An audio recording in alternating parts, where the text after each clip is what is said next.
know.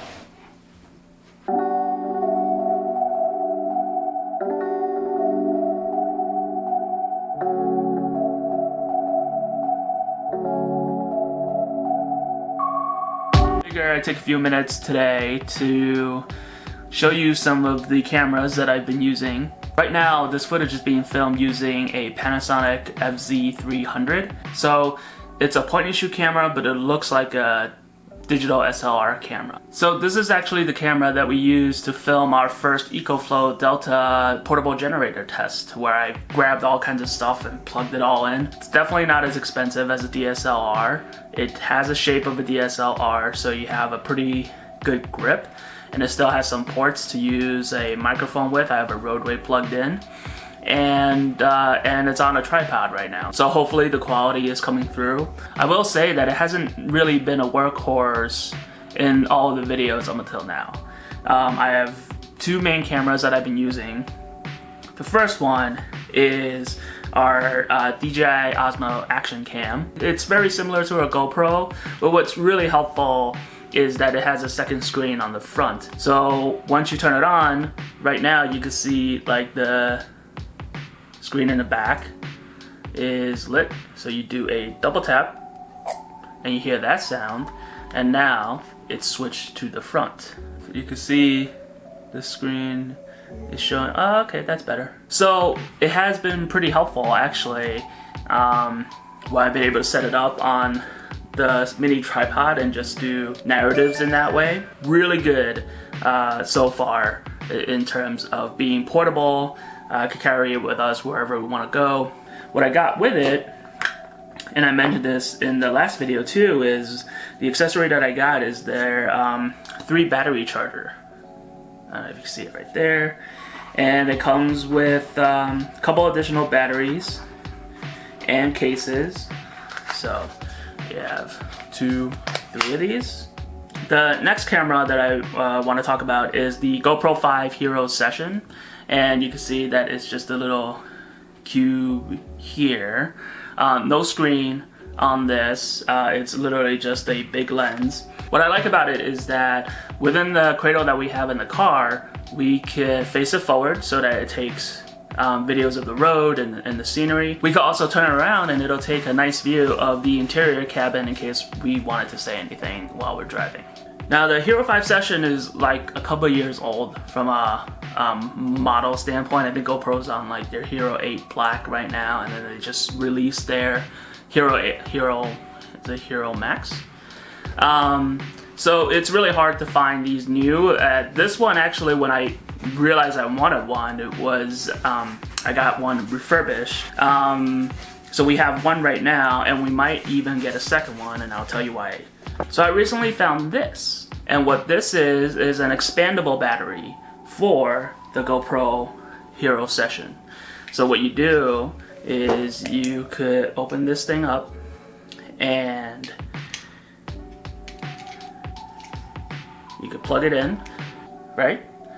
And the battery will power the Hero Session itself. Essentially, I believe it doubles the recording length, the recording time of the Hero Session. And then with the kit that I got, it came with a larger case, and this is also waterproof. So the thinking here is that I want to get a second one of the Hero 5 Session, so we have one that's in the cabin of the car, and then we'll put one set up like this in here.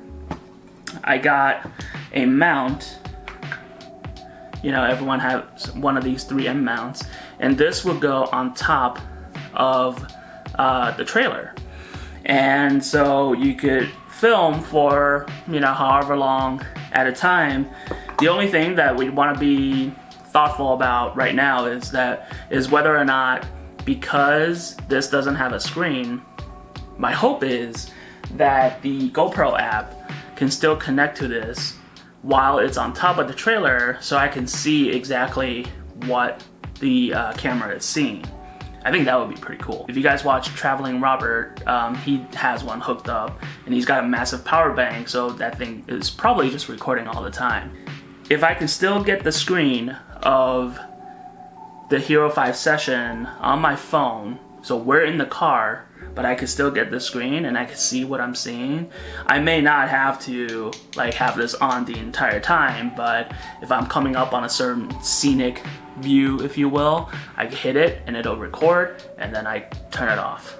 So, and it just having the enough battery power to double what we're recording. Hopefully on a long travel day, it'll have enough juice for us to take multiple videos and just some extended clips and footages. We could create time lapses and stuff like that. So kind of looking for that once we're up and running. The last piece of equipment that I wanted to show you guys is this. So this is a DJI Spark. I actually haven't even charged these yet, but I'm hoping they made much better improvements to the Before You Fly app because I live near a regional airport.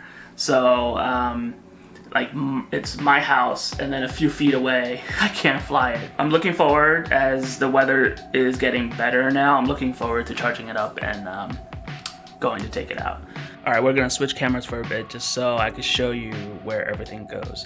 What I really like about not having that much equipment is that as far as the handheld stuff goes, everything can fit in here. Right now you see the top layer, I have a portable charger for my watch, I have cables to charge everything in here, I have my hotspot in the mesh over here, and I have a portable hard drive that's in there.